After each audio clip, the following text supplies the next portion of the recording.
The morning of We have to November move now. 14th Not arrived without over a the plan. It's Mojave suicide. Desert, the way He's bad right. news Wait. always We does can't. quietly My without call. warning, and with a All cold right, that boys, settled let's into your ride. bones before you You even got had it, time boss. to brace Let's for move it. out. The town of Barstow, I California won't had do never it. been a place You people have no chose. choice. It was a place people ended Watch up. me leave. A crossroads town, the kind of place that existed not because anyone had dreamed it into being, but because the highway needed a punctuation mark somewhere between Los Angeles and nowhere. The gas stations outnumbered the churches. The motels outnumbered the gas stations. And on a morning like this one, when the desert wind came off the flats with a bite that reminded old men of winters they had survived in worse places, the only warm light for 3 blocks in any direction came from the neon sign above the Copperhead Diner. The sign buzzed and flickered. The letter C in Copperhead, gone dark sometime in October, and never replaced so that it read Opperhead Diner to anyone approaching from the west. Nobody complained. In Barstow, you were grateful for what still worked. Inside, the air was thick and close, scorched coffee bacon grease, the faint, sweet rot of the pie case that had seen better decades. The linoleum floor was the color of old mustard worn pale near the counter stools, where 1,000 elbows had rested over 1,000 mornings just like this one. Patsy Cline drifted out of a speaker above the register, sad and certain as weather. At a corner booth near the back, half hidden by the shadow thrown by a dying neon sign advertising Coca-Cola in cursive, sat Loretta Voss. Most people who knew her called her Retta. The few who had known her for 50 years or more, the kind of knowing that comes from shared grief and shared silence, called her that, with a particular tenderness, the way you say the name of someone you are relieved is still alive. She was 73 years old, and she looked every year of it without apology. Her hair, white as January, was pinned back with the careful precision of a woman who still believed that appearance was a form of dignity, even on mornings when dignity was the hardest thing to hold on to. Her hands folded around a white ceramic coffee mug were the hands of someone who had worked them, hard-knuckled and spotted and slightly unsteady now, though anyone who had watched her use those hands over the years would have told you they had never once failed her when it mattered. She wore a gray wool sweater, the kind that had been washed so many times it had lost its original shape and become something softer, something that fit the way only old things can fit, like it had learned the architecture of her body and decided to stay. On the left lapel, barely visible unless you were looking for it, was a small bronze pin, a Korean War Veterans Association emblem. Not hers by service, hers by marriage, hers by grief. The mug was full. She had not drunk from it. Retta was staring through the plate glass window of the Copperhead Diner at a cinder block building across the 4-lane highway. The building was painted the color of old bone, and above its double doors hung a hand-lettered banner in red, white, and blue that read, VFW Post 4, 04 50th Anniversary Reunion, Welcome Home, Brothers. The clock above the diner's pie case read 11:17. She had 43 minutes. She had been sitting in this booth for 2 hours. The truth about Loretta Voss, the truth that had kept her awake at 3 in the morning for the better part of 15 years, the truth that lived in the back of her throat like something she could neither swallow nor spit out, was this. She was a fraud, not a small fraud, not a white lie, harmless, forgettable fraud. The kind of fraud that had grown so large over so many years that it had become in some terrible way load-bearing. Remove it and something structural collapsed. For 15 years, Retta had told the men who were coming to that VFW hall today, the old soldiers who had served alongside her first husband, Corporal Dale Voss, before Dale was killed at the Battle of Triangle Hill in the autumn of 1952, she had told them that her son Callum was a success story, a triumph, the living proof that the sacrifices made by men like Dale had meant something, had built something, had left something worth leaving. She had told them Callum was a senior architect at a prestigious firm in Seattle. She had described his apartment overlooking Puget Sound, his steady girlfriend, his easy confidence in the world. She had fabricated a Christmas card. She claimed he had sent a phone call where he had made her laugh so hard she had to sit down. She had constructed brick by careful brick over 15 years of Veterans Day lunches and Memorial Day ceremonies, a version of her son that was everything Dale Voss had died hoping his family would become. The devastating, immovable truth was that Retta had not spoken to Callum Voss since a wet Tuesday morning in the spring of 2012. He had called her from a number she didn't recognize. His voice stretched thin and strange, and told her in a voice scraped clean of everything warm that he needed space. That the way she had leaned on him after Gerald died, Gerald, her second husband Callum's father, the quiet, patient man who had raised a child under the shadow of another man's legend and done it without a single word of complaint, the way she had leaned on Callum after Gerald's death in 2005 had taken something from him that he needed back. She had not understood then what he was really telling her. She understood it now. After Gerald died, Retta had fallen apart in the way that strong women sometimes fall apart invisibly medically, one prescription at a time. First the sleeping pills because the nights were impossible, then the anxiety medication because the days were no better. Then the combination of both, chased sometimes with a glass of wine, she told herself didn't count, because it was just wine, and then a second glass, and then the years began to blur at the edges in a way that was both terrible and for a while a relief. Callum had watched his mother disappear into a pharmaceutical fog. He had tried more than once to reach a hand in after her. Each time she had assured him she was fine, she was managing, she just needed a little help to sleep. Each time the lie had cost them both something they would not get back. By 2012, there was nothing left to cost. He left. And Retta, shattered and ashamed, and still half-medicated, built a beautiful lie in his absence because the alternative, sitting in that VFW hall, across from Raymond Price, who had carried Dale's dog tags off the hill at Triangle Hill and wept when he handed them to her, and telling that man that Dale's legacy had produced an addict and a woman who had failed her only child, that alternative was not something she could survive. She had been clean for 8 years. 8 years of early mornings and late cravings and AA meetings in church basements that smelled of industrial coffee and old carpet. Prescott Weiland, commercial real estate developer. Seattle. She knew exactly who Prescott Weiland was. She had not known his connection to Raymond. That was new, and it was devastating, but she knew the name.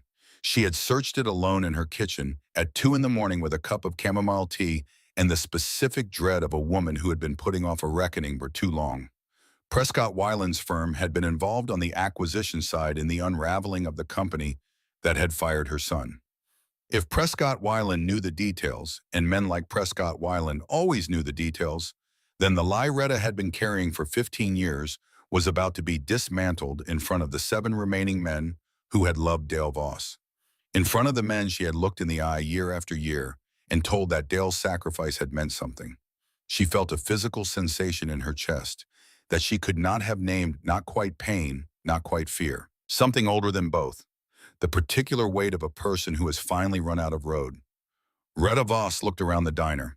She looked at the other patrons, a trucker at the counter, a young mother cutting pancakes for a toddler in a booth near the window, an old man in a John Deere cap reading a newspaper with the concentrated attention of someone with nowhere to be. She looked at Brenda, the waitress who had been working this counter since the first Bush administration, and moved through the diner with the efficiency of someone who had long ago stopped being surprised by anything she saw here. Then the windows rattled. Not the wind, something lower, more deliberate. A vibration that started in the floor and traveled up through the booth seat and into Retta's spine before she had consciously processed what she was hearing. Motorcycles. Not 1, not 2. 5, at least, by the sound, the deep rolling thunder of large displacement engines running in loose formation, downshifting as they turned off the highway into the diner's gravel lot.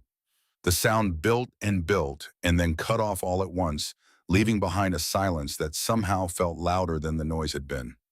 Gravel crunched. Heavy boots. Then the door swung open. The brass bell above the door was completely inadequate to the occasion. They came in without ceremony, which was its own kind of ceremony. 5 men ranging from their mid-50s to their early 60s wearing the heavy denim and scuffed black leather that was less a fashion choice than a second skin. On the back of each vest, the unmistakable patch, the winged death's head, the arched rockers, the name of the club that had been simultaneously mythologized and demonized for 70 years. Hell's Angels, Barstow Chapter. The diner's ambient noise, the low conversation, the clink of silverware, the murmur of the small television above the register did not gradually fade. It stopped the way sound stops when something large moves through water. The trucker at the counter found his newspaper very interesting. The young mother drew her toddler instinctively closer. The old man in the John Deere cap did not look up, which suggested he had been in Barstow long enough to have developed good instincts about when not to look up. Brenda the waitress swallowed once visibly, then picked up a stack of menus and walked toward them with the measured courage of a woman who had learned that hospitality was the best armor. Retta watched from her corner booth. They took the largest table in the center of the room, a round four-top that they rearranged with casual authority, pulling over an extra chair, settling into the space the way men settle into spaces they have decided belong to them. Their conversation resumed among themselves, low and unintelligible from across the room, punctuated by short laughter and the flat thud of a coffee mug being set down too hard. Retta's eyes moved to the man at the head of the group. She had spent enough years around men to read them quickly. It was a skill she had developed not from suspicion, but from necessity. The widow's skill. The skill of a woman who has had to navigate the world alone and learned early that knowing what kind of man you were dealing with was the difference between safety and a situation. This man was not like the others at his table. He was bigger for one thing, not just in height, though he had that easily 6'4", with the wide-shouldered build of someone who had done physical work for 30 years and whose body had been shaped by it the way river water shapes stone. His arms resting on the table were heavy with muscle and covered from wrist to bicep in ink. Some of it old and blurred the blue-gray of decades-old work, some of it newer and more deliberate, the kind of tattoo that tells a story rather than just staking a claim. He had a shaved head and a thick beard, gone mostly gray at the jaw, and a scar that cut through his left eyebrow and disappeared into his hairline, the scar of someone who had been hit very hard once a long time ago and had kept going. He was not a young man, 64 perhaps, or close to it, the age that arrives on some men, like a refinement burning away everything that isn't essential and leaving behind something dense and weather-tested in entirely itself. His eyes from across the diner were the particular pale blue of a desert sky in January, cold and clear and utterly exhaustingly awake. The patch on the front of his vest read Ironside. Below it, the three-piece patch of the club's hierarchy confirmed what his posture already communicated. This was the man the others oriented toward, the gravity in the room, Hank Ironside Decker. Retta had no way of knowing his name.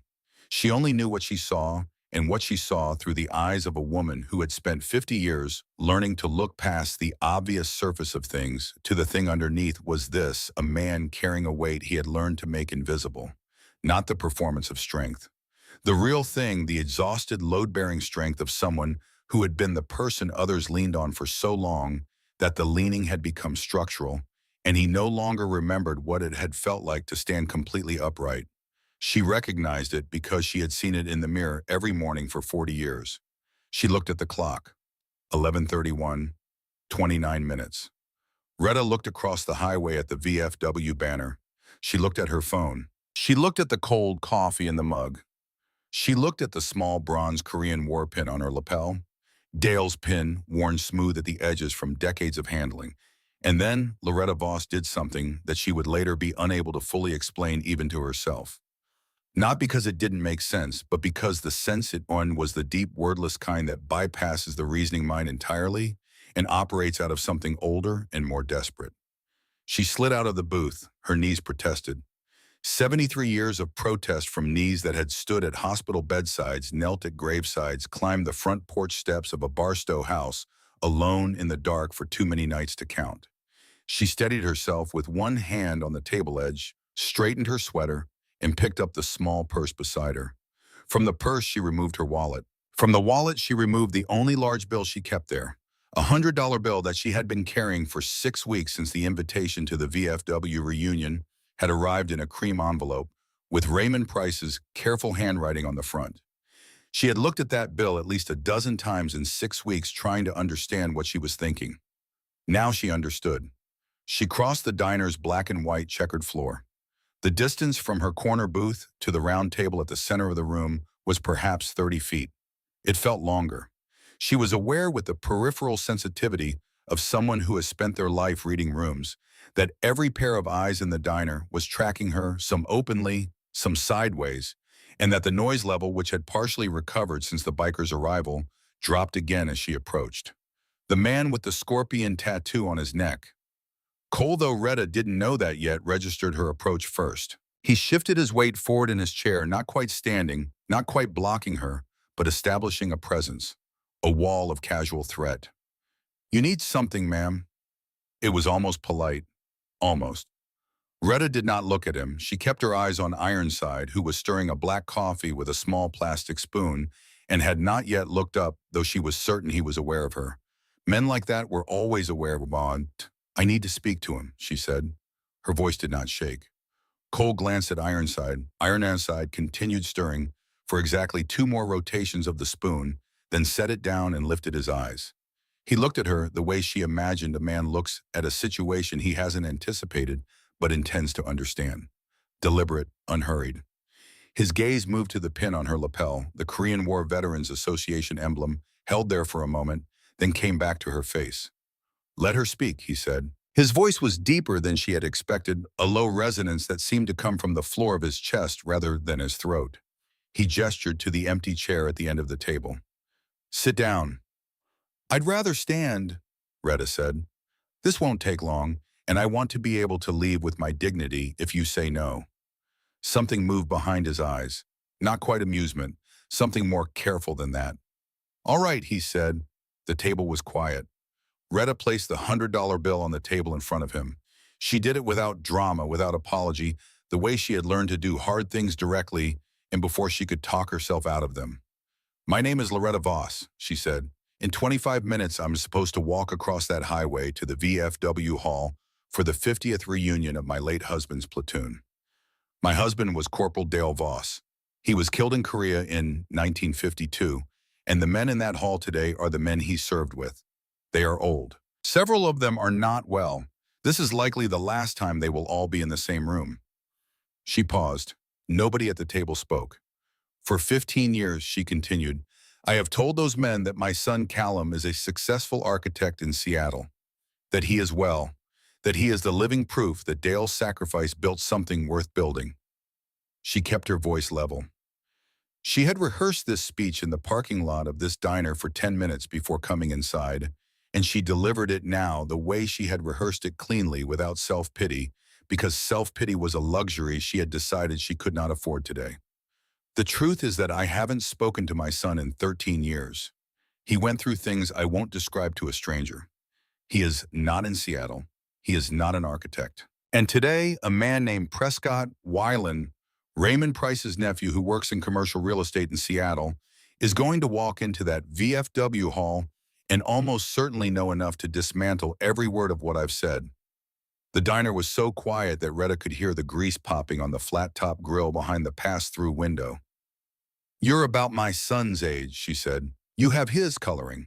If you were willing to come across that highway with me and sit beside me for 2 hours as my son, I would not ask you for another thing in your life." She looked down at the $100 bill on the table. "I know what this is worth, and I know what I'm asking is worth more. I'm not trying to insult you. It's everything I have in my wallet." One of the other men at the table, a heavy-set one with a gray beard and the amused expression of someone watching a circus, let out a short, incredulous laugh. "Lady, you have lost your mind. You want Ironside to walk into a room full of war veterans and play your son?" Retta understood exactly what she was asking. She reached out to retrieve the $100 bill. She had made her speech, and she would accept the answer, and she would walk out of the Copperhead Diner and across the highway and sit beside Raymond Price and absorb whatever came, because there was in the end no alternative. Ironside's hand came down over hers, not hard, not threatening, with a precision that suggested he had made a deliberate choice about how much force to use and had chosen almost none. His hand was enormous and heavily calloused and warm, and it covered hers and the bill completely. She stopped. He held her hand there for 3 full seconds. Then he released it and leaned back in his chair, crossing his arms over his chest, and looked at the Korean war pin on her lapel for a long moment. "My father served in Korea," he said. The table went very still. His voice had changed registers, still deep but quieter now, stripped of the performative authority. "He came back in 1952.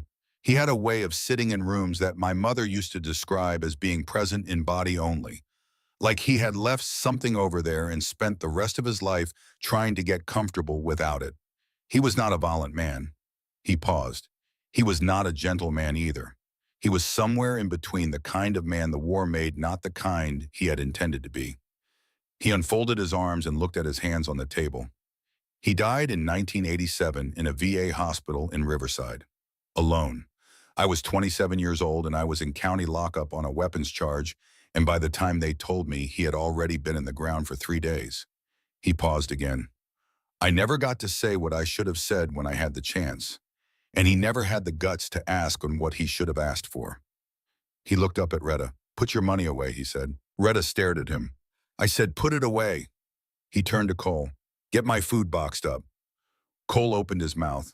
Ironside's eyes moved to him with a quality of attention that closed the conversation before it started. Box it up.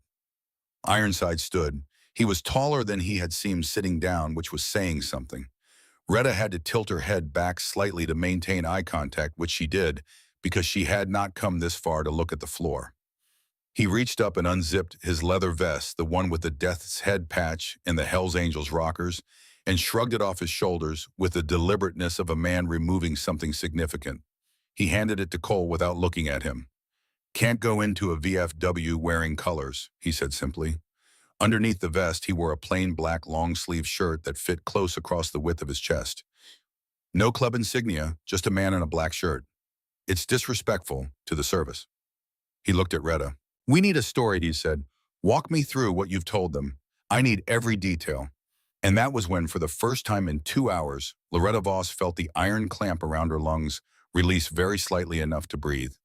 They stood near the diner's front window, speaking in low voices, while Cole organized the food, and the other men watched with expressions ranging from bewilderment to the careful neutrality of people who had learned not to question certain decisions.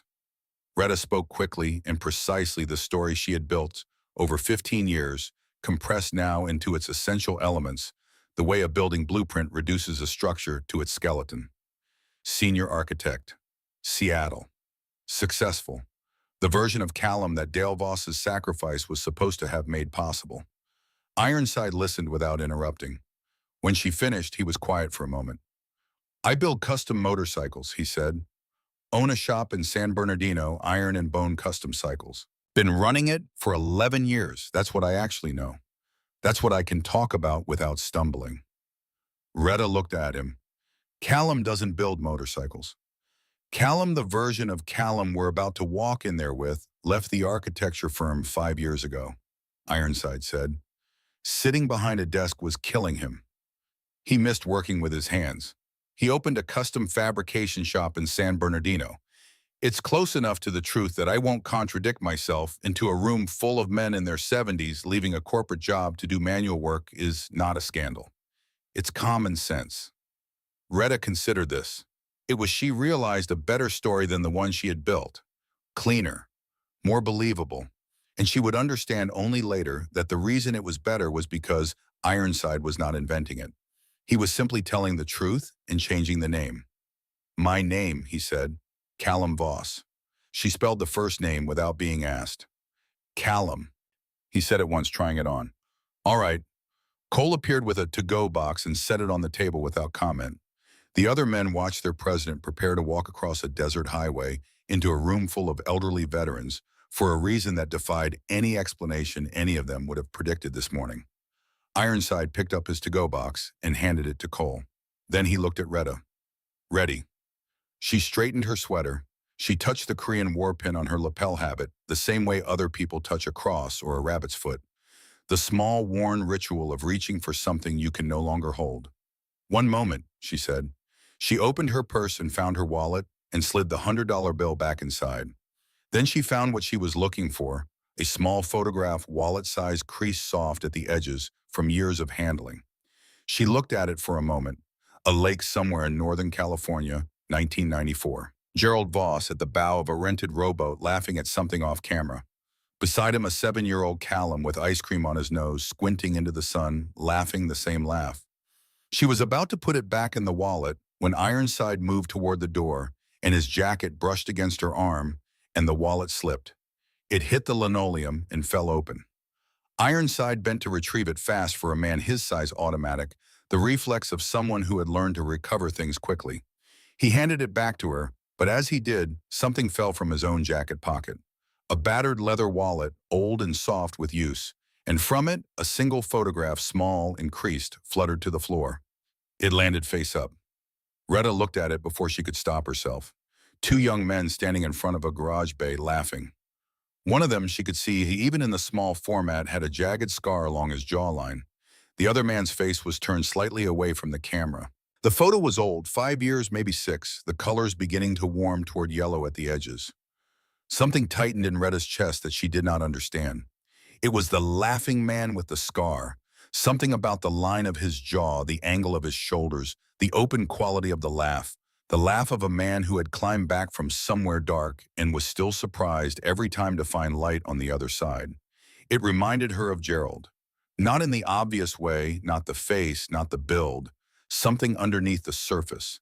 The look of a man who had nearly drowned and was standing in the sun, astonished to be dry. Ironside picked up the photograph quickly, too quickly, the practiced recovery of someone who keeps things they don't want noticed, and tucked it back into the wallet and the wallet back into his pocket. His eyes met hers. She did not ask. He did not explain. "Let's go," he said. They walked out of the Copperhead diner into the brittle November air. The Hells Angels were trailing out behind them, taking up positions beside their bikes with the easy proprietary calm of men accustomed to waiting in parking lots. Cole held Ironside's leather vest folded over his arm.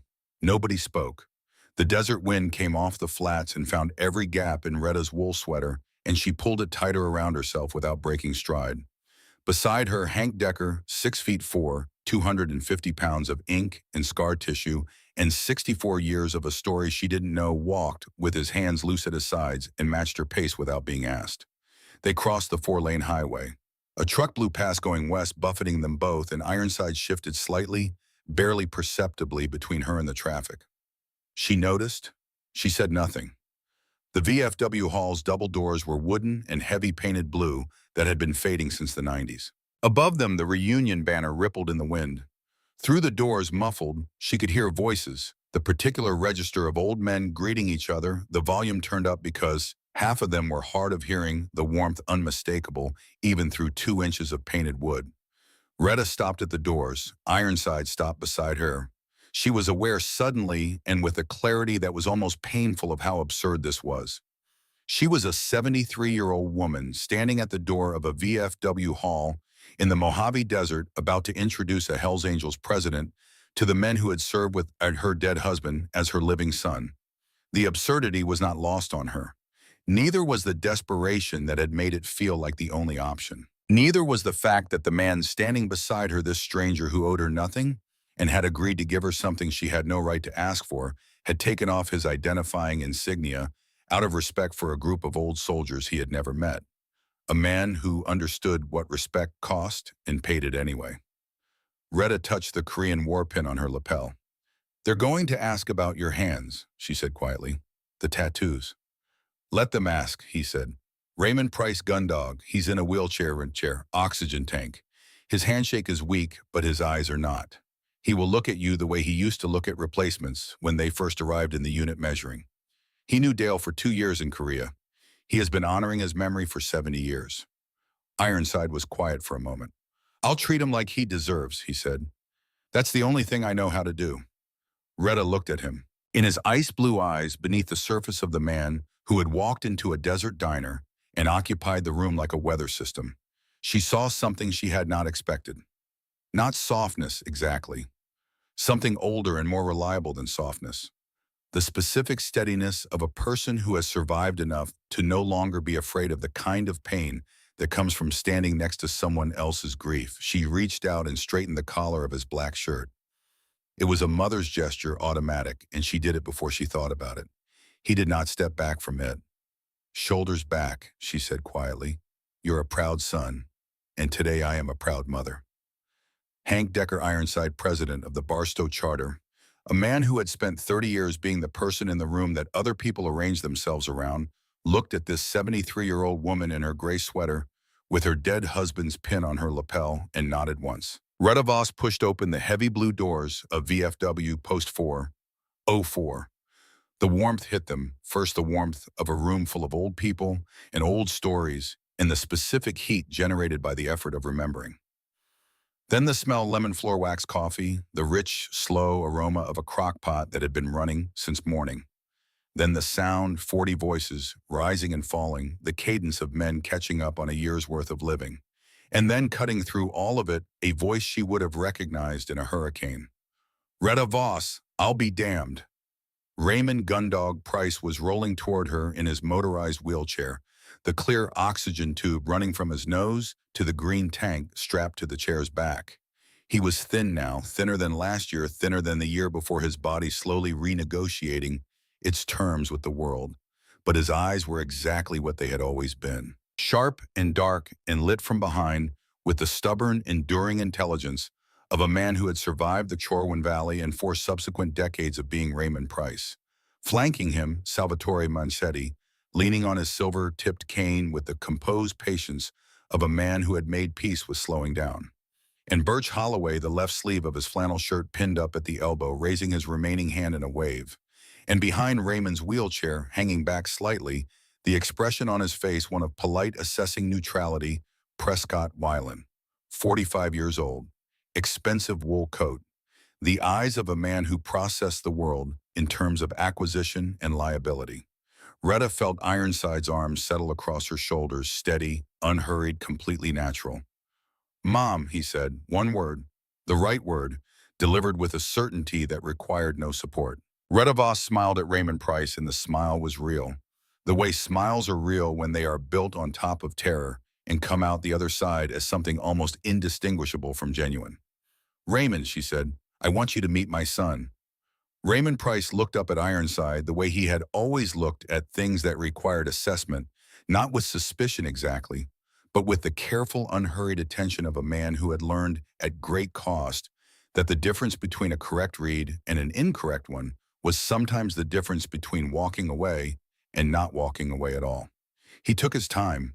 His eyes moved from the top of Ironside's shaved head down to the heavy work boots, pausing at the tattooed forearms, the jagged scar through the eyebrow, the width of the shoulders, that made the space between the wheelchair and the nearest folding table feel suddenly inadequate. Then Raymond looked at Retta, then back at Ironside. Well, he said, your mother always told us you were a big boy. A sound moved through the small group. Sal chuckling into his chest, Birch's mouth pulling sideways in the way it did when something landed right. The tension in the room, which had arranged itself around the arrival of this enormous stranger, eased a fraction. Ironside stepped forward and reached down, and Raymond Price, who had shaken the hands of generals and gravediggers and everyone in between, received a handshake that was firm and deliberate and held for exactly the right number of seconds. Not the cursory grip of a man being polite. The handshake of someone who understood that to an old soldier how you shook hands was a statement of character. Sir, Ironside said, my mother has been telling me about Gundog Price since I was old enough to listen. It's an honor. Raymond's chest expanded slightly, the way chests do when something lands exactly where it needed to land. Your daddy was the best man I ever served with, Raymond said, and his voice dropped a register, as it always did when he talked about Dale. We lost too many good ones over there. Dale was the best of them. He reached out and gripped Retta's hand briefly. She kept his memory alive better than any of us. You know that, son? I know it, Ironside said. Every single day. Retta kept her eyes straight ahead and her expression composed and did not allow herself to feel in this moment the specific cruelty of hearing the right words come from the wrong mouth. There would be time for that later. There was always time for the hard things later. Right now, she was a mother at her son's side, and she had decided to be that fully for as long as it lasted. Sal Mancetti moved forward on his cane, extending his free hand. He was a compact man, northeastern Italian in his bearing, dark eyes, a mouth that defaulted to skepticism, but could warm quickly, and he looked at Ironside with the frank, appraising directness of someone who had spent a lifetime in rooms where pretension was a liability. Sal Mancetti, he said, your mother used to write us about you. The architecture thing, big firm up in Saddle. He tilted his head. You don't look like you spend much time behind a drafting table. He's right, Ironside said easily. He shifted slightly so that his arm remained across Retta's shoulders, the small continuous signal of a man anchoring himself to his story through the physical fact of proximity. I don't, not anymore. I left the firm about 5 years ago. couldn't sit still long enough to make it work. Sal raised an eyebrow. What do you do now? Build motorcycles, custom fabrication frames, engines, bodywork. I've got a shop down in San Bernardino. He paused and something in his delivery slowed, became more deliberate. The way a man sounds when he shifts from performance to something closer to truth. I know it's not what my mother told you all I'd be doing. He glanced at Retta then, and the glance was brief and loaded with something that could, to anyone watching, have been read as the gentle, complicated affection of a son who has renegotiated his identity in his mother's eyes and is still, after all this time, checking that she has truly accepted it. Retta looked back at him and said nothing, which was the right answer. Good for you, Birch Holloway said from his place at the edge of the group, raising his remaining hand with the emphasis of a man who means it. Honest work, work you can stand in front of and see at the end of the day. Nothing wrong with grease under your nails. He looked at Retta. Smart boy, Retta. The group moved toward the banquet tables. The hall was fuller now, close to 40 people. The reunion drawing in not just the surviving members of Dale Voss's platoon, but their wives and children and grandchildren, the living sprawl of the levees those men had come home to build. American flags hung from the ceiling at regular intervals, and along the walls, photographs black and white, mostly the tonal range narrow, the faces impossibly young. Men in fatigue squinting into Korean sun, men grouped around equipment, around vehicles, around each other, in the easy, unconscious intimacy of people who have learned that closeness is a form of survival. Retta had seen these photographs every year for 15 years. Every year they hit her differently. Today they hit her like something structural giving way. She found a seat at the long table closest to the photographs. Ironside pulled out her chair without being asked, which drew a look of approval from Raymond that he did not bother to conceal. Then Ironside settled into the chair beside her and accepted a cup of coffee from a volunteer in a VFW auxiliary vest, and the meal began. For an hour, Loretta Voss lived inside a dream she had built herself, and like all dreams she had built herself, it was simultaneously exactly what she had wanted and quietly unbearable. Ironside was extraordinary at it, not in the way of an actor performing, in the way of a man who had spent his adult life reading rooms and understanding people, and knowing with the particular intelligence of someone who had survived on his wits exactly what each situation required. He talked to Sal about engine mechanics, and Sal, who had spent 30 years as a machinist before his retirement, lit up like a man who had been handed back something he had missed. He listened to Birch's stories about the early days of post-war California with the complete, unhurried attention of someone who understood that being listened to was for old men one of the rarest and most valued currencies available. With Raymond, he was different, quieter, more careful. Raymond asked questions not aggressively, but with the persistent curiosity of a man who had built his understanding of the world through rigorous inquiry, and Ironside answered them in a way that was always true adjacent and always grounded in something real. The motorcycle shop existed. The decision to leave a desk job existed. The choice to work with his hands rather than with a computer existed. The skeleton of the story was entirely honest. Only the name on the door was wrong. Retta watched him. She ate without tasting the food. She responded to questions directed at her. She laughed when laughter was appropriate. She placed her hand on Ironside's forearm twice in the way mothers do when they want to anchor themselves to their children in public spaces, and both times he covered her hand briefly with his without looking at her, as naturally as breathing. This is what it could have been, she thought, if she had not fallen apart after Gerald died, if she had been strong enough to grieve cleanly rather than chemically, if she had been the mother Callum needed instead of the burden he had eventually been unable to carry. If the man sitting beside her today were actually her son, broad and capable and comfortable in rooms full of men who needed handling, and comfortable beside her and willing to be seen with her. She pressed the thought flat. This was not the moment.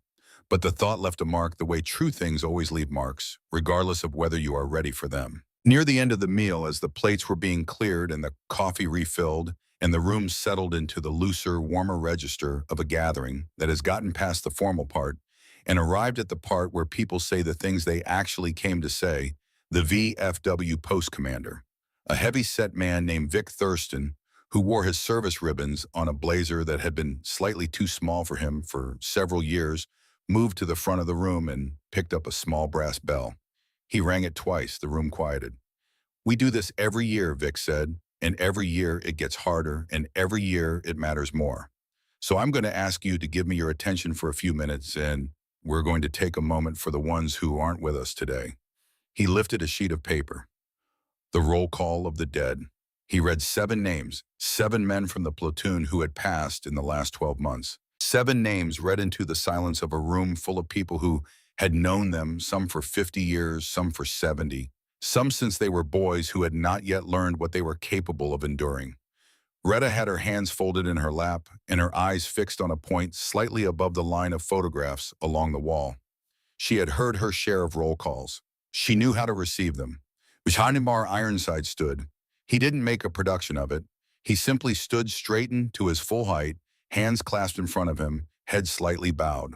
Around him others stood as well, but Retta noticed that Ironside stood before any of them without waiting to see what the room would do, without calculation.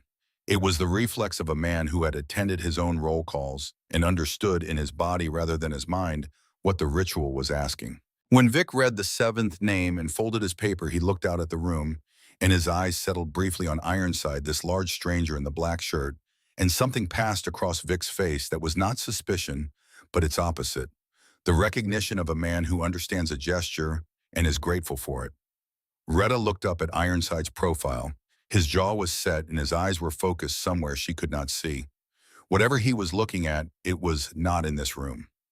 She thought about what he had said in the diner. His father dying in a VA hospital in Riverside in 1987.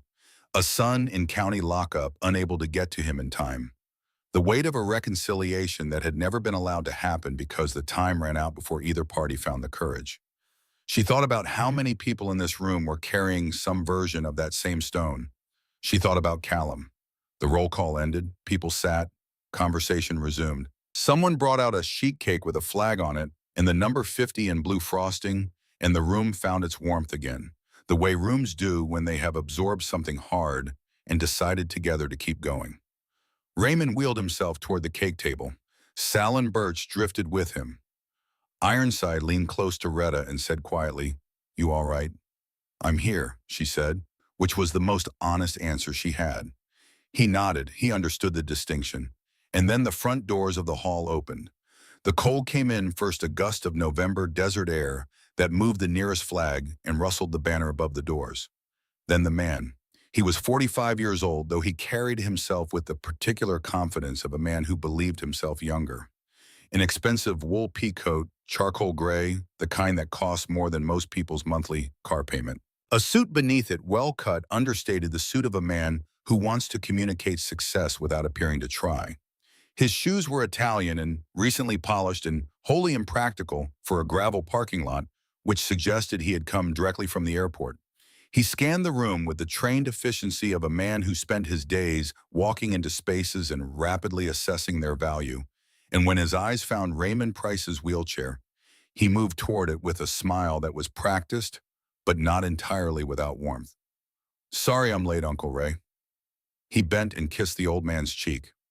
"Flight out of Seattle was delayed 2 hours, and the rental car people lost my reservation entirely. I had to take a rideshare." "Prescott." Raymond gripped the younger man's arm with the affection of genuine family connection, the kind that survives distance and long gaps between visits. "You made it. That's what matters." He turned the wheelchair toward Retta's table. "Come here. I want you to meet Retta Voss. You've heard me talk about Dale." Prescott Weiland turned toward Retta with a polished smile. "Mrs. Voss," he said, extending a hand, "Uncle Ray talks about your husband with so much admiration." "It's a real honor." "Thank you for coming," Retta said. Her voice did not shake. She shook his hand. Then Prescott's eyes moved to Ironside. The polished smile held its shape, but something behind it shifted. The quality of his attention changed the way a man's attention changes when he encounters something that doesn't fit the pattern he was expecting, and he isn't sure yet whether it matters. "And this must be your son," Prescott said. "Uncle Ray mentioned you were coming." He extended his hand. "Prescott Weiland. I'm in commercial real estate development, mostly Seattle, some Portland. Your mother says you're in architecture." Ironside shook the hand. His grip was measured firm enough to be unambiguous, controlled enough to communicate that he was choosing how hard to squeeze. "Was in architecture," he said. Left the firm 5 years ago, building motorcycles now down in San Bernardino. Prescott tilted his head slightly, a small recalibration. Interesting change of direction, he said. His eyes moved briefly and without apparent intention to the edge of ink visible above Ironside's collar. Which firm were you with up in Seattle? Crestwood Associates, Retta said. The name had come from a magazine article she had read in a dentist's waiting room in 2009 and filed away in the lie she was building. She had used it every year since. Prescott Weiland was quiet for 1 second. It was a specific kind of quiet. The quiet of a man processing information against existing information and finding that they do not align. Crestwood Associates, he said again.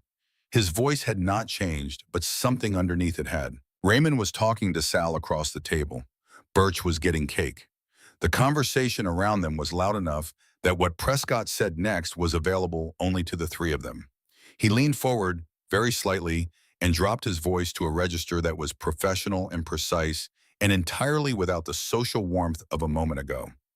That's interesting, he said, because my firm acquired Crestwood's commercial division in 2021. I went through every personnel file during the acquisition audit. I know the people who were at that firm.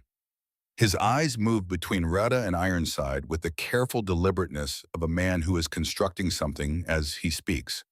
I don't remember seeing you in any of the senior staff documentation. Retta felt the table edge under her fingers. Ironside said nothing. He held Prescott's gaze with a steadiness that gave nothing away. Like I said, Ironside said, I left the firm 5 years ago, before your acquisition. Right. Prescott nodded slowly, the gesture of a man agreeing to a premise he does not accept. See, the thing is, the acquisition files went back 10 years. Standard due diligence. He paused. There was a Callum Voss in the Crestwood records. Junior draftsman, not senior architect. Retta's grip on the table edge tightened until the blood left her fingers.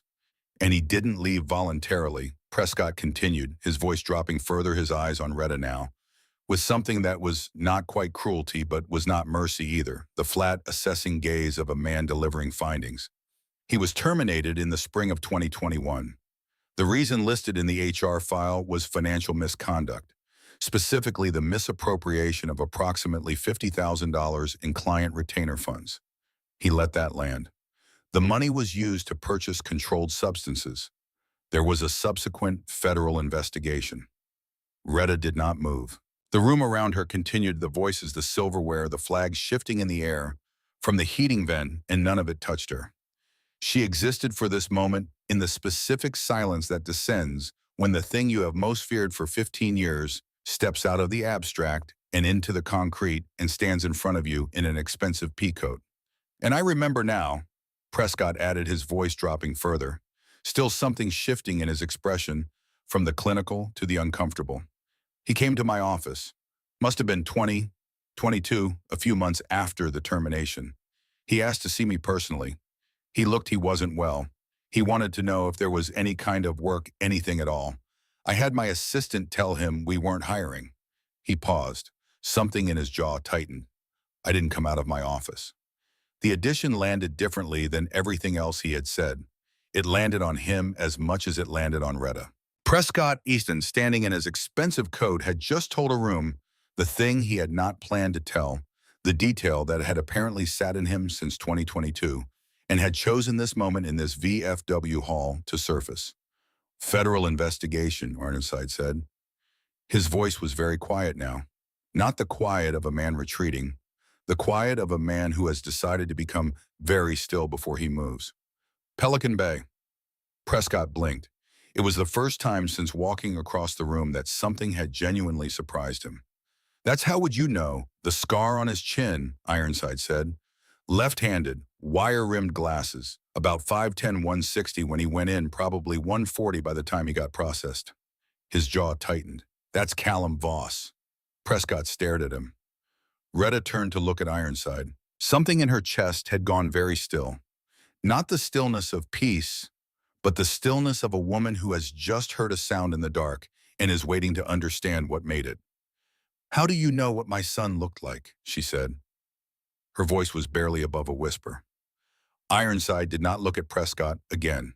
He turned to Retta, and the expression on his face was one she had not seen there before. The stern, controlled architecture of it had shifted, not crumbled, but changed the way a face changes when it stops managing itself and becomes something rawer and more expensive. He reached into the pocket of his jeans. He set it on the table between them. A photograph. Small, wallet-sized, the edges soft and worn from handling. Two young men standing in front of a garage bay laughing. The same photograph that had fallen from his wallet in the diner. The same photograph she had glimpsed for a moment before he tucked it away. Up close in the light of the VFW hall, she could see what she had not been able to see from across the diner floor. The man with the scar on his chin, the angle of his jaw, the set of his shoulders in the way of someone who has recently learned to carry them back rather than forward. The open quality of the laugh of a man who had climbed back from somewhere dark and was still surprised every time to find light on the other side. Not Gerald's laugh. Callum's. Retta picked up the photograph. Her hands were completely steady. She had spent 50 years making her hands steady. Mrs. Voss, Ironside said, quietly. Callum Voss was my cellmate at Pelican Bay State Prison. Block C, 18 months. His voice did not soften. It could not do that. It was not built for that. But it slowed, and in the slowing there was a care that communicated more than softness could have. He went in terrified and half dead from withdrawal, and he should not have survived the first week. He's alive because I made sure he was alive. A pause. And your son is not in Seattle. The room continued around them. Somewhere across the hall, Raymond was laughing at something Sal had said. The flag above them shifted in the heating vent's breath. Someone's grandchild was running between tables and being redirected by a firm parental voice. Prescott Weiland stood at the edge of this moment with the expression of a man who had come to this reunion expecting to spend 2 hours making polite conversation and had instead walked into something he did not have the context to process. The practiced confidence had evacuated his face entirely.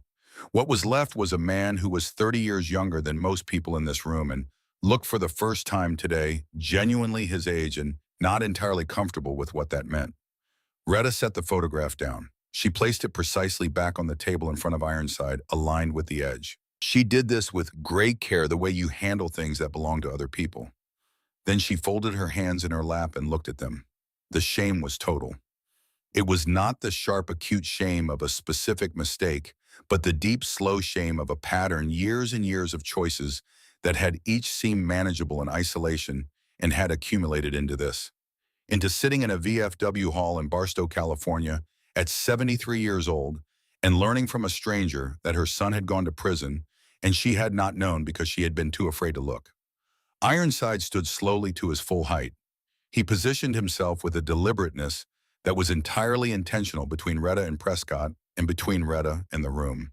His back to the hall, his shoulders blocking the sightlines of anyone who might be beginning to notice that something at this table had shifted. He looked at Prescott, Weiland with the ice blue eyes that had an hour ago made the entire diner rearrange itself. You did your audit, Ironside said. His voice was low enough that it did not carry beyond the four of them, but it had the quality of something that fills a space entirely regardless of its volume. You found the numbers that didn't balance. You found the name attached to them, and you put it in a file, and you moved on to the next acquisition. He paused.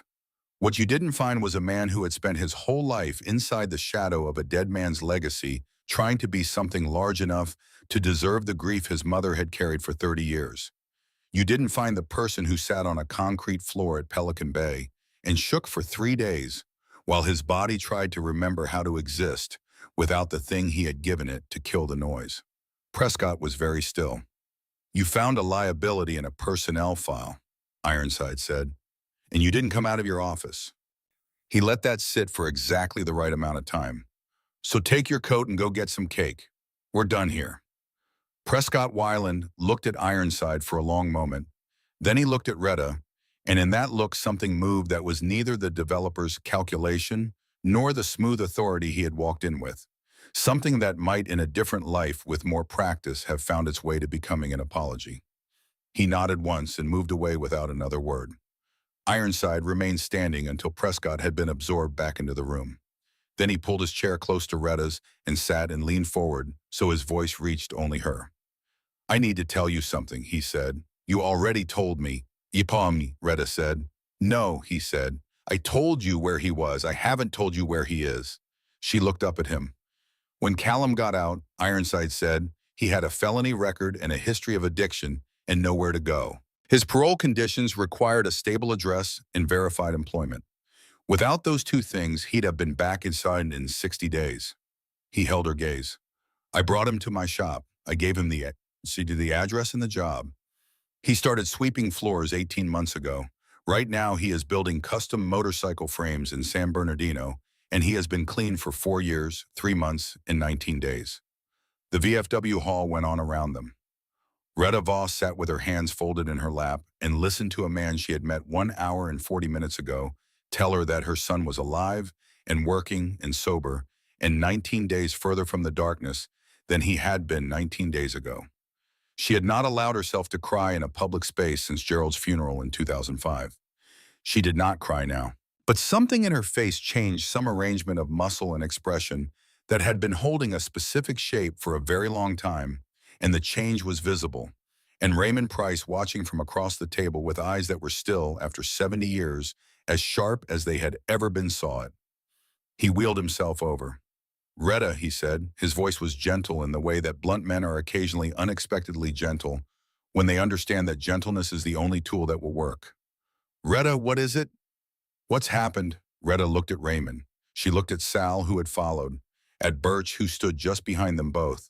She had carried this lie for 15 years. She had carried it with both hands and refused to set it down, because setting it down meant looking at what was underneath it, and what was underneath it was the fear that she had failed everyone who had ever depended on her. Dale, whose sacrifice she had been supposed to honor Gerald, whose patience she had repaid by falling apart. Callum, whose childhood she had been too busy surviving to protect. She looked at Ironside. He met her eyes and gave her nothing, no instruction, no rescue. Only the steady, blue-eyed presence of a man who had decided to stand beside her and was prepared to keep standing. She turned back to Raymond. I owe you the truth, she said. I owe all of you the truth. The table went quiet. Callum is not an architect in Seattle, she said. He has not been an architect in Seattle. I built that story because I needed you to believe that Dale's legacy had come to something good. Because every year I came here and looked at Dale's photograph on that wall, and I could not let you see that I had spent 30 years after him making decisions that cost our family more than the war had. Her voice was steady. She kept it steady. Callum went through things that I won't describe here. He is alive, he is well, he is working, and he is sober, and he is alive. That is the truth. Everything else I told you was what I wished were true, and I am sorry. The silence that followed was not the silence of judgment. Raymond Price looked at her for a long moment. Then he reached out and took her hand in his spotted liver-age grip and held it with the firmness of a man who has made a decision and intends to keep it. Did you think, he said slowly, that you were the only one? Sal let out a long breath through his nose. My daughter hasn't returned my calls since 2001, Raymond said. I did something when she was 17 that I have spent 20 years trying to find the words for. I have not found them yet. His grip on her hand tightened. I come here every year and I talk about Dale, and I do not talk about Eleanor, because Eleanor is the thing I cannot make right, and this room is the one place I still feel like a man who did something that mattered. Birch Holloway pressed his one remaining hand flat against the table. I wasn't in combat when I lost this arm, he said quietly. I was drunk. 2 years after I came home from Korea, single car accident on the 15 outside Victorville. I have told people for 60 years that it happened overseas. He looked at the pinned sleeve. Easier than the truth. Salman said he said nothing for a moment. Then 3 marriages, Retta? 3. I don't know which one I deserved least. Raymond looked at Ironside. You're not her son, he said. It was not a question. Ironside held the old man's gaze. No, sir, he said. I'm not. Raymond studied him for another long moment. The oxygen hissed quietly. The flag above them shifted. But you know where he is, Raymond said. Yes, sir.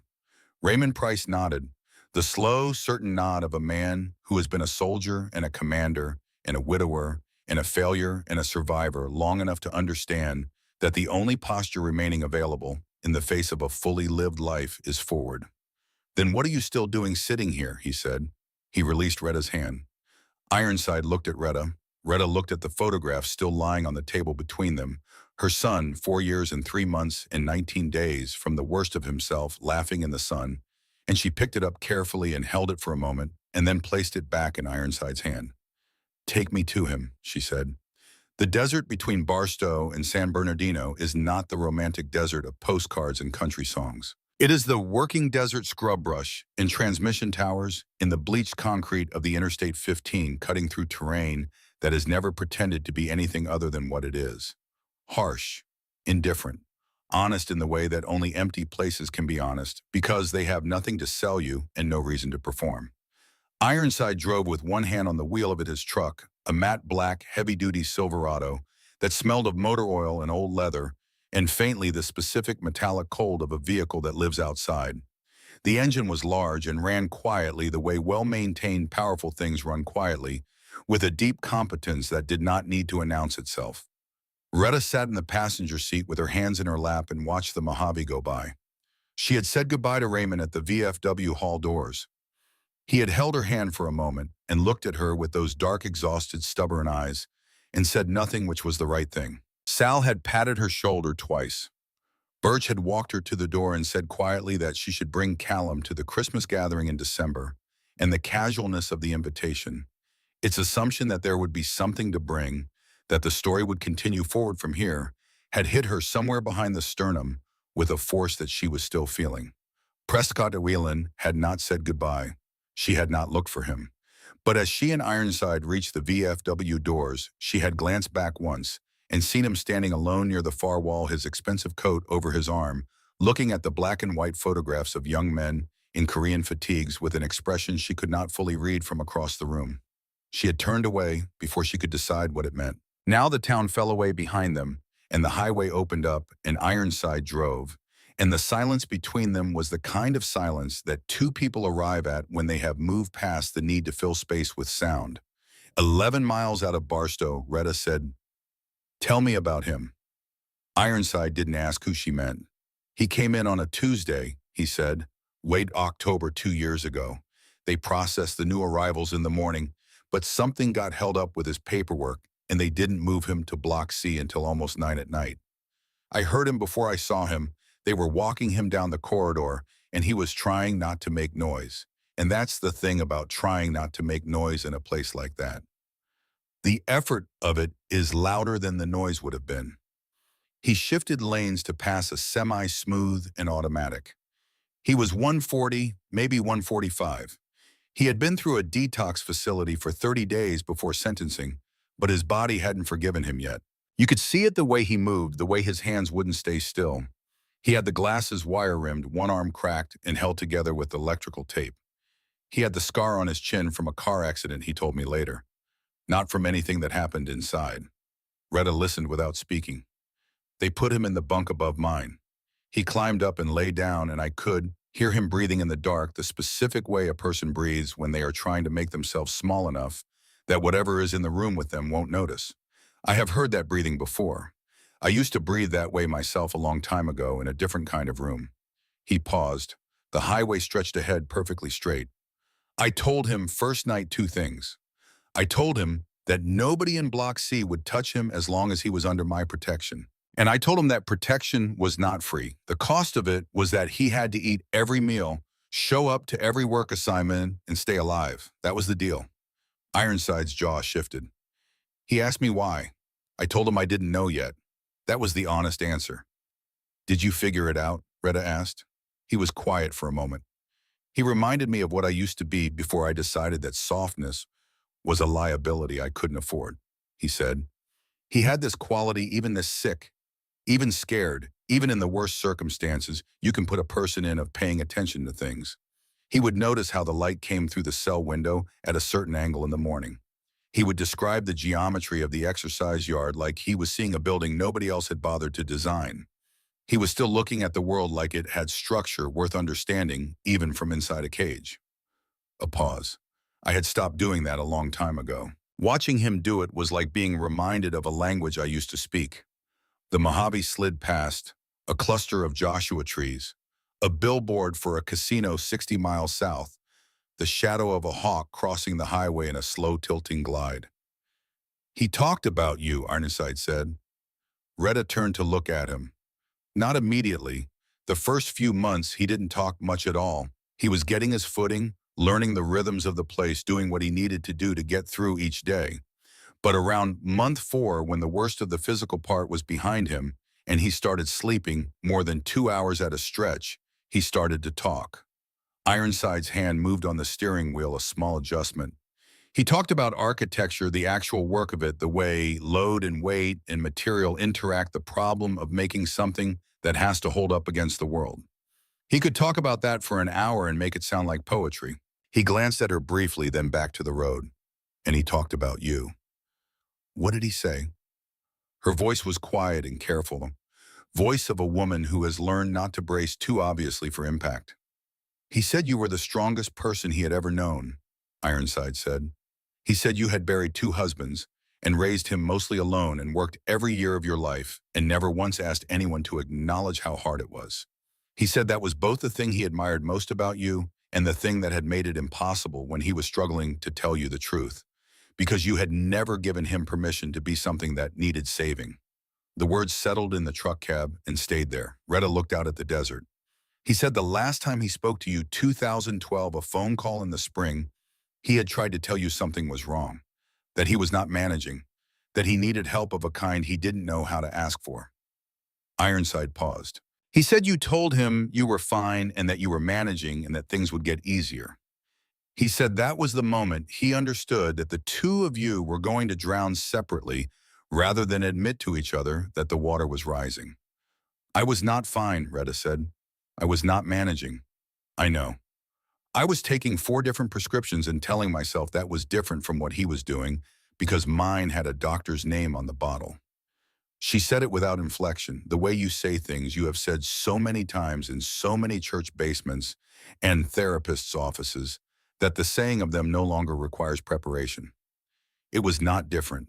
It took me 3 more years to understand that, and by then I had no way to reach him. He knows, Ironside said.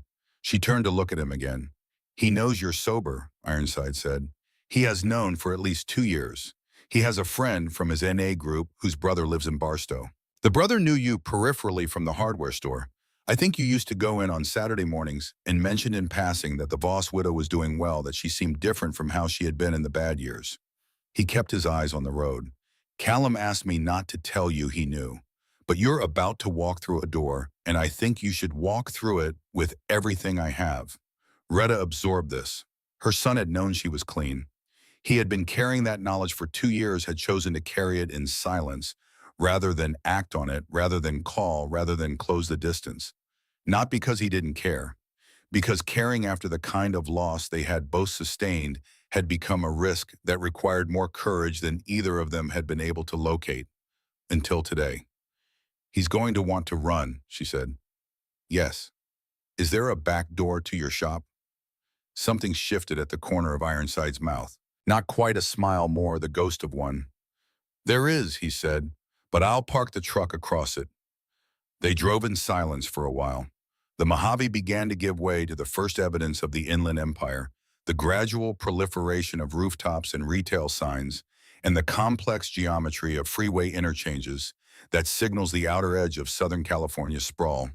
The light change softened by haze, the particular amber gray of a late afternoon in November, in a valley that holds its air close. Why the tattoo? Retta said. Ironside glanced at her. The name on your wrist, she said. Dale, I saw it clearly in the VFW hall. That's not a common name. He was quiet for long enough that she thought he might not answer.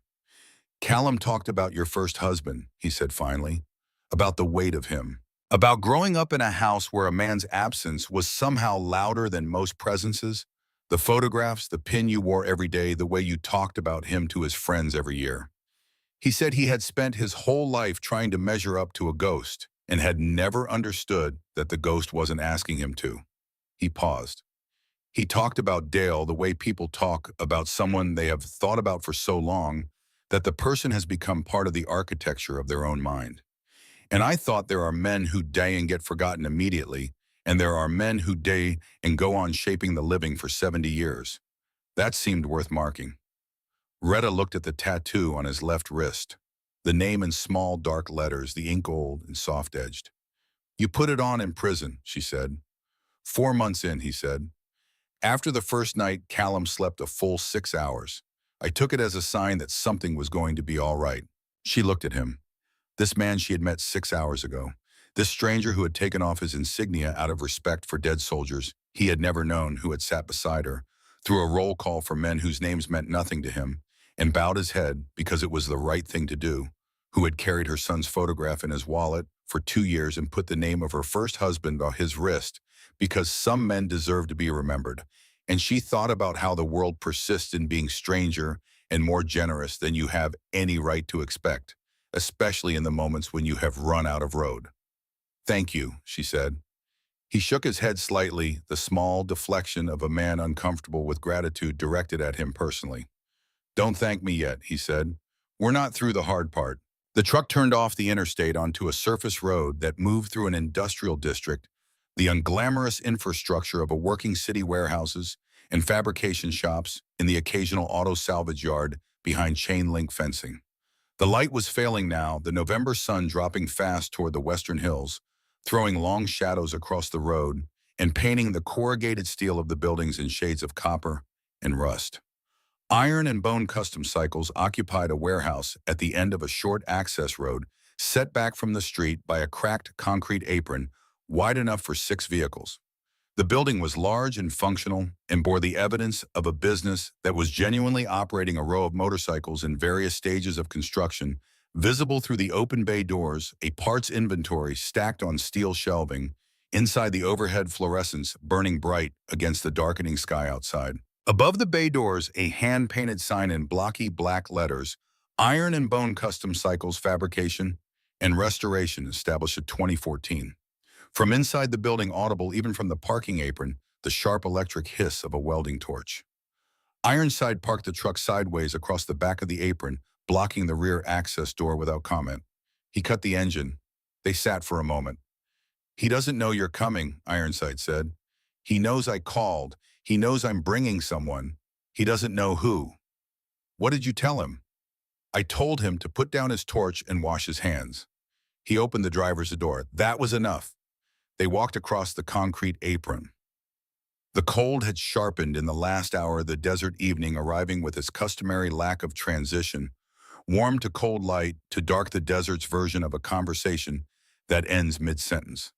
Retta's orthopedic shoes were quiet on the concrete. Beside her, Ironside's heavy boots made the solid sound of a man who has never learned to move quietly and stopped trying years ago. He led her to the side door, a heavy steel door painted the same matte black as his truck, propped open slightly by a chunk of scrap iron. He pulled it open, and they stepped inside. The shop smelled of ozone and hot metal and the particular clean sharpness of fresh-cut steel. It was larger inside than it had appeared from the parking apron, the ceiling high, the space organized with a precision that was evident even to someone who knew nothing about motorcycle fabrication. Frames on hydraulic lifts arranged by stage of completion, tools on pegboards, each one in its designated space. A parts inventory system on a whiteboard near the office door, updated in careful block lettering. The shop of a man who had learned, probably through the costly experience of its opposite, that order was not optional. At the far end of the shop, a figure in heavy leather welding chaps stood beside a hydraulic lift, his back to the door. The welding mask pushed up on his forehead, a shop rag in both hands. He was wiping the rag between his palms in the automatic, habitual way of a man who has been doing this long enough that the motion requires no thought. Retta stopped breathing. She had been preparing for this moment for the 70-mile drive down the 15. She had rehearsed not words exactly, but postures, the arrangement of herself that she would bring into this room, the way she would stand and what her hands would do and how she would hold her face. She had thought she was ready. She was not ready.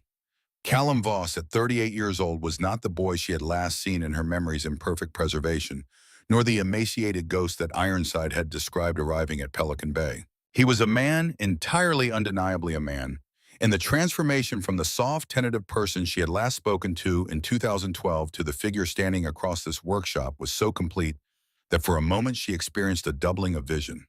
Her memory of him overlaid on the reality of him, and the overlap was imperfect, and she had to adjust rapidly and without preparation to the fact that 13 years had made a stranger of her son without making him less her son. His shoulders were broad and carried back in the posture of someone who has done physical work long enough that the body has reorganized itself around the demands of that work.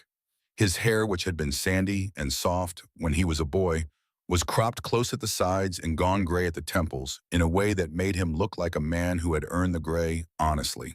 Along his jawline, silver white against the stubble, the scar from a car accident in 2009, in the years before the worst of it, the years when the erosion was happening, slowly and invisibly, the way erosion always happens until the moment it doesn't.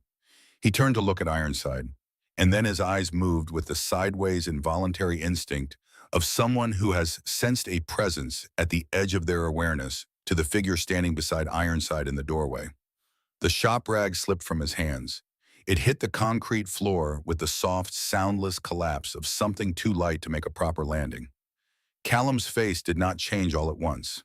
It changed in stages, the recognition arriving first in the eyes, then spreading outward in a wave that moved through his expression the way a stone's impact moves through still water. Shock first, then something rawer beneath it, something he had spent 13 years training himself not to show, and which showed now anyway because the body keeps its own accounts regardless of what the mind has decided. He took a step backward. His spine found the workbench behind him. "No," he said. The word was quiet and involuntary, less a statement than a reflex. "No." He looked at Ironside with an expression that held a quality Retta recognized, the look of a person who trusts someone completely and has just discovered that trust does not protect you from ambush. "Hank," his voice had risen slightly, "what did you do?" "What needed doing," Ironside said. His voice was calm and flat, the voice of a man who has made a decision and is not going to be argued out of it. "I told you." Callum pressed a hand against the workbench behind him, the gesture of a man stabilizing himself against something he cannot see. "I told you specifically. I told you I wasn't ready." Callum, Retta's voice, one word, his name, spoken the way she had spoken it 10,000 times across the span of his childhood, not loudly, not with command or demand, but with the specific quality of a voice that has shaped itself around a name for so long that the name and the voice have become inseparable. He closed his eyes. The workshop was quiet around them. Somewhere outside, a truck moved along the access road, and its headlights swept briefly across the high windows and disappeared. Retta did not cross the room. She understood with the particular understanding of a woman who has spent decades learning the cost of pushing too hard that the distance between them right now was his to manage. She had arrived. She was here. What happened with the distance was his choice to make. "I'm not here to argue," she said. "I'm not here to explain myself or to ask you to absorb anything tonight that you can't absorb. I'm here because I ran out of reasons not to be." She paused. "I have been clean for 8 years. You knew that. I know you knew that. And I understand why knowing it wasn't enough. I understand why safety is different from sobriety and why a mother being sober is not the same as a mother being safe to need things from." Callum's eyes remained closed. His jaw was working. "I am not going to tell you that I have become something other than what I was," she continued. "I have become something better than what I was at my worst, which is a different and more honest claim. I still have the capacity to lean too hard on the people I love. I am still learning to apologize before the damage, rather than after it. I am 73 years old and I have not figured out how to be the mother you deserved when you were young enough to need it most." She reached into the pocket of her gray wool sweater. "I came here with 2 things," she said. "The first is this." She held up the Korean War Veterans Association pin, Dale's pin, the one she had worn on her lapel every day for 50 years. This belonged to Dale Voss, who died in Korea before either of us knew him, and whose absence shaped both our lives more than his presence ever could have. I have been wearing it since 1953 because I believed I owed it to him. She looked at the pin in her palm. "I have decided that the debt has been paid, that you should have it.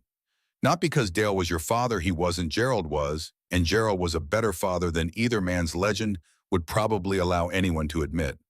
But because this pin is the last physical thing I have been holding on to keep myself from having to hold on to the actual living person I love, and I am tired of the substitution. She held it out.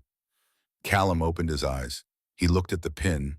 He looked at his mother. Something in his face moved through a sequence that lasted perhaps 5 seconds in covered terrain that would have taken years to describe in words: grief and anger and longing, and the specific terrible tenderness of someone who has spent 13 years building fortifications against a feeling that is now standing in their shop, holding out a piece of metal with both hands. "You said two things," he said. His voice was rough. "The second thing is this," Retta said.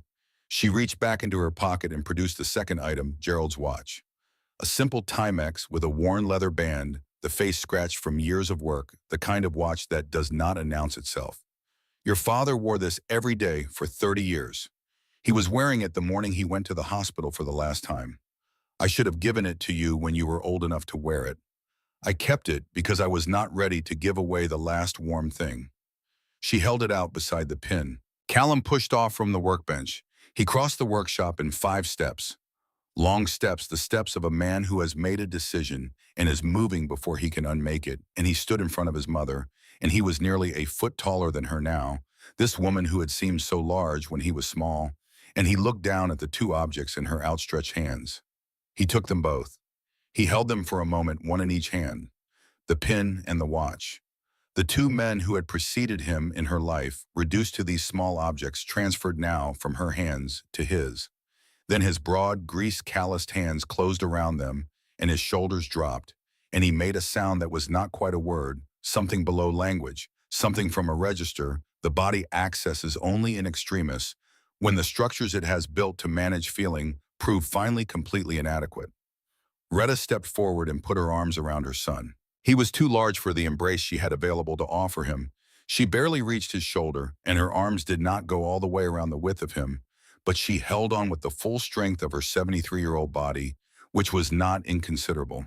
And after a moment, his arms came around her, and he bent his head down, and she felt the weight of it against the top of hers, and the two of them stood in the middle of the motorcycle shop in the last of the November light, with the smell of hot metal and ozone around them, and the sound of the highway in the distance, and nothing else. She did not tell him it was all right. It was not all right, not entirely, not yet. There was too much ground between where they were and where all right would be located, and she had spent enough years in church basements to understand that the work of repair was long and nonlinear and could not be completed in a single afternoon in a San Bernardino warehouse. But he was here, he was warm. His heartbeat was steady against her cheek. She had needed to know he was breathing. He was breathing. That was enough for today. Hank Decker walked out. He did it quietly without announcement, the way he had been moving through other people's significant moments all his life, efficiently, without taking up more space than necessary, leaving cleanly when the moment no longer required his presence. The side door closed behind him with the soft, definitive sound of a man who knows when his work is done. Outside, the November evening had arrived fully. The sky above the industrial park had gone the deep bruised purple of desert dusk.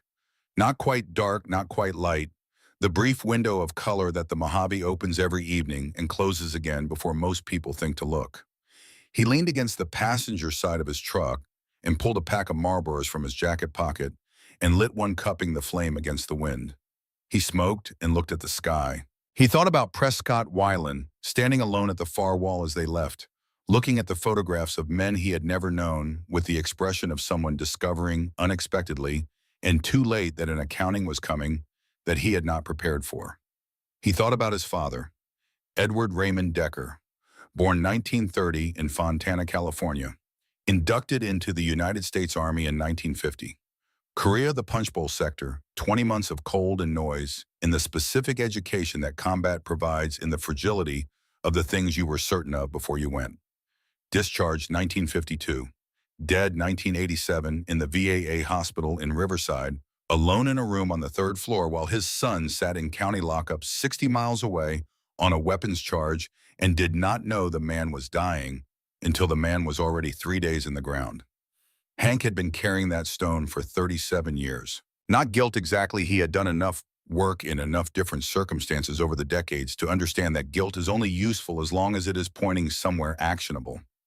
What he carried was something more specific and harder to name. The weight of a conversation that had not happened because neither party had been capable of initiating it. His father had not known how to ask for forgiveness. He had not known how to offer it. They had existed in the unresolved space between those two incapacities for 27 years, until time made the resolution impossible by eliminating one of the parties. He had put the name on his wrist because Callum had talked about Dale Voss the way Hank had never been able to talk about his own father, with grief that had been processed enough to become something complicated and workable, rather than just raw and useless. With the hard-won understanding arrived at in a concrete cell at great personal cost that the men who shape you are not required to be adequate in order to matter. Hank had not arrived at that understanding about his own father. He was not certain, standing here in the parking apron of his own shop with his cigarette burning down between his fingers, that he was capable of it. But he was beginning to suspect that incapability was not a permanent condition. It was a position, and positions could be changed if you were willing to move. He finished the cigarette, crushed it under his boot. He reached into his jacket pocket and took out his phone. He stood with it in his hand for a moment, looking at the screen without touching it, the way you stand at the edge of something before you decide to step. Then he opened the browser and typed a National Cemetery, Riverside, California. The page loaded. He read the visiting hours. He found the interment record search. He typed a name, Edward Raymond Decker. The search returned a result in 11 seconds. Section 14, Row C, Plot 447. He stared at the information on the screen for a long time. He had not visited the grave, not once in 37 years. He had told himself various things about why over the years that he did not believe in the ritual, that standing in front of a stone marker and talking to the ground was performance, rather than grief that his father would not have wanted it. He had told himself these things with the practiced conviction of a man who has repeated something often enough that it has started to function like truth. He understood now, standing in the parking apron of his own shop with the sound of his cellmate's reunion with his mother, audible faintly through the steel wall behind him, that none of those things had been the real reason. The real reason was simpler and less defensible.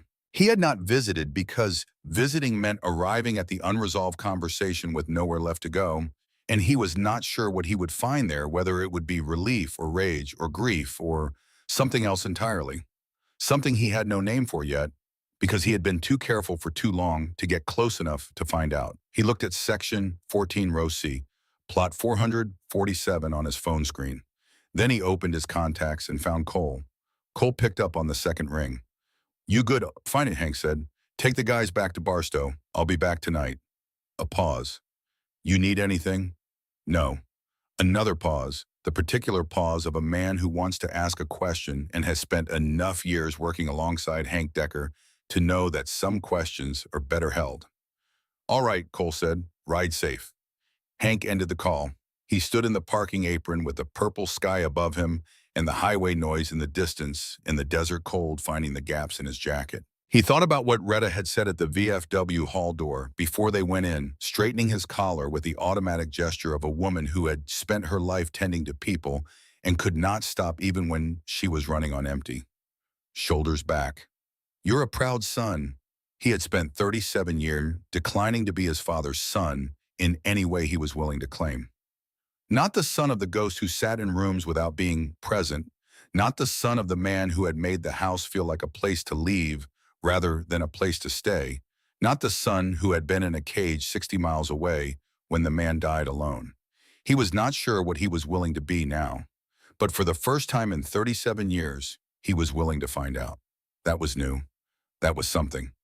The side door of the shop opened. Retta stepped out into the evening air. She had been inside for 40 minutes. Her eyes were red-rimmed, but her face was composed in the way it had been composed all day, the hard-won composure of a woman who had earned the right to feel things without being destroyed by them. The Korean War pin was back on her lapel. She had kept it after all, or Callum had given it back. Hank would learn later that they had agreed to share custody of it, alternating who carried it, a small agreement between two people who were just beginning the long work of learning how to belong to each other again. She stood beside him without speaking for a moment, looking at the purple sky. "He wants to show me the frame he's been working on," she said. "He's been designing it for 6 months. He says the geometry of the neck angle is the most elegant problem he has ever solved." A pause. "He said he wishes he could show Gerald." Hank said nothing. There was nothing adequate to add to that. "He'll come to Raymond's Christmas gatherings," she said. "He asked me to tell Raymond that he's sorry it took this long and that he'd like to hear everything Raymond remembers about Dale, if Raymond is willing." "Raymond will be willing," Hank said. She looked at him. "What about you?" He turned his head. "Where do you go now?" she asked. While intrusively, the question of a woman who has spent the day watching a man give away things he did not announce and who has the decency to acknowledge it. He looked at his phone, still in his hand, the VA cemetery page still on the screen. He turned it so she could see it. She looked at the screen. She looked at the name in the search result. Edward Raymond Decker. She did not say anything for a moment, and the silence was not uncomfortable. It was the silence of a woman who understands what she is looking at. Then she reached out and put her hand briefly over his, the same gesture she had used that morning, straightening his collar, the automatic, unassuming touch of a woman who has spent her life tending to people and cannot stop even when she is exhausted. "Go," she said. "Go tonight, before you talk yourself out of it." He looked at her. "You won't know what you find until you get there," she said. "But you already know that not going costs you something you can't keep paying." He put the phone back in his pocket. The shop door opened, and Callum appeared in the doorway, still in his welding chaps. The shop rag tucked in his back pocket, his father's Timex already on his wrist, the band slightly loose on a wrist that would need it shortened. He looked at Hank with the particular expression of a man who owes a debt so large he doesn't know where to start with it, and has decided for now to let his presence speak for everything words couldn't reach. "I need to borrow your mom for a few more minutes," Callum said. "She needs to see this frame." Hank looked at Retta, then at Callum. "Take your time," he said. Callum nodded. The two men held each other's gaze for a moment, the long, wordless exchange of people who have lived in close proximity to each other's worst and managed to come out the other side of it, still standing still, willing to occupy the same room, and then Callum stepped back inside. Retta looked up at Hank one more time. "Shoulders back," she said quietly. He almost smiled. He got in the truck and started the engine and pulled out of the parking apron onto the access road, and then onto the surface road, and then onto the on-ramp of the 215 heading south toward Riverside. The highway was busy in the early evening, the headlights of 10,000 cars running in both directions. Through the dark, everybody in motion, everybody carrying the specific weight of their particular life. Hank drove with both hands on the wheel. He noticed this without deciding it, the way you notice a change in your body that happened without your permission, and the radio stayed off, and the heater ran against the desert cold, and the miles went by. He drove for 30 minutes. The Riverside National Cemetery was closed to vehicles after 5, but the pedestrian gate was open and the grounds were not empty. A few figures moved among the stones in the failing light, small and quiet in the large ordered geometry of the place. The white markers in their precise rows extended across the hillside in every direction, identical and immovable, the organized democracy of the dead. Hank parked in the lot and walked through the gate. Section 14 was uphill and to the east. He walked to it with his phone screen as a light counting the rows in the dark, finding the plot. The grass was cold and slightly damp, and his boots were heavy on it, and the only sound was the distant murmur of the freeway and the faint shift of the wind through the trees at the cemetery's edge. He found it. Edward Raymond Decker, 1930-1987, United States Army, Korean War. The stone was simple and government issue identical to the thousands around it. White marble, standard dimensions, the name and dates and service branch cut into it with the impersonal precision of a system that processes grief at scale. There was no individual flourish, no room for it, just the facts of a life reduced to what the country considered worth recording. Hank stood in front of it. He had carried a version of this moment in him for 37 years, had imagined it on the rare occasions he allowed himself to as something dramatic. An arrival, a confrontation even with the cold marble fact of what had been lost and what had been wasted. He had imagined it requiring something large from him. It did not require something large. What it required was simply that he be here, present. in the specific location where his father's name had been cut into stone and left to weather the years that his son had spent not coming. That was all. Just the being here, the closing of the distance, the willingness to stand in the dark in a place he had avoided for 37 years and let the avoidance end. He thought about a man sitting in rooms without being present. He thought about the particular damage that does not the explosive damage of violence, which at least announces itself and can be named and addressed, but the slow, quiet damage of a man who is physically there and spiritually somewhere else. The damage of a child growing up learning that love and absence can occupy the same body simultaneously. He thought about Callum Voss on a concrete floor in Pelican Bay, shaking through withdrawal, looking at a photograph of a lake in Northern California where a 7-year-old boy and his father were laughing with ice cream on their noses. He thought about what it costs a person to carry that image through the worst thing that has ever happened to them, and what it means that they carry it at all. He thought about Rheta Voss holding out a bronze pin and a scratched Timex watch, the weight of 2 men's lives reduced to objects that fit in her palms, and saying the debt has been paid. He did not know if his debt was paid. He was not certain that debt was the right framework. Some things between fathers and sons were not debts to be settled, but distances to be closed, and the closing did not require that anyone had been right or wrong or adequately penitent. It required only that someone decide to move.